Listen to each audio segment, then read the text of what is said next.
Hi hello welcome to Palvi Telugu channel. ఈరోజు మనం శ్రీ పల్లికొండేశ్వర స్వామి దేవస్థానంని చూద్దాం. ఈ టెంపుల్ టైమింగ్స్ వచ్చేసి 6 AM to 1 PM, అలాగే రాత్రి 3:30 నుంచి 8:30 వరకు. ఫస్ట్ స్టార్టింగ్లో ఇలాగా పెద్ద నంది ఉంటుంది. ఈ గుడి స్పెషాలిటీ ఏంటంటే ఇక్కడ మనకి శివుడు లింగ రూపంలో కాకుండా మానవ రూపంలో దర్శనమిస్తాడనమాట.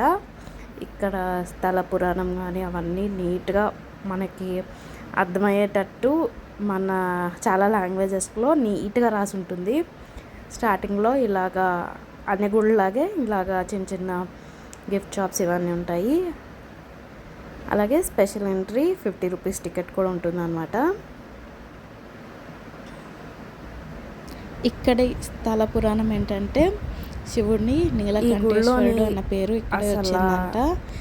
శివుడు విషం తాగిన తర్వాత పార్వతీదేవి శివుడికి ఏం కాకూడదని చెప్పి తన కంఠం దగ్గర పట్టుకొని ఉన్నప్పుడుది ఈ స్థలం అన్నమాట.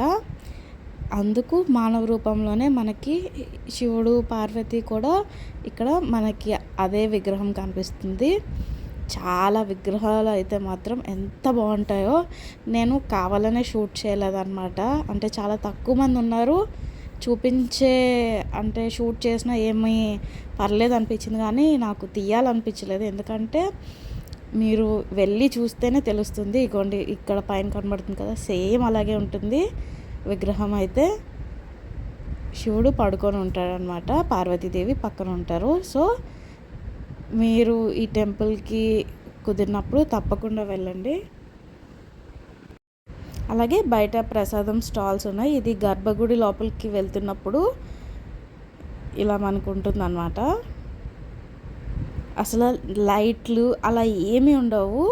మనం దీపాలు ఉంటాయి కదా, దీపాల వెలుతురులోనే చూడాలన్నమాట. లైట్ ఒక్కటి కూడా ఉండదు లోపల గర్భగుడిలోని. సో అక్కడ సంబంధించిన స్థల పురాణం అగోండి సేమ్ ఇలాగే ఉంటుంది లోపల విగ్రహం.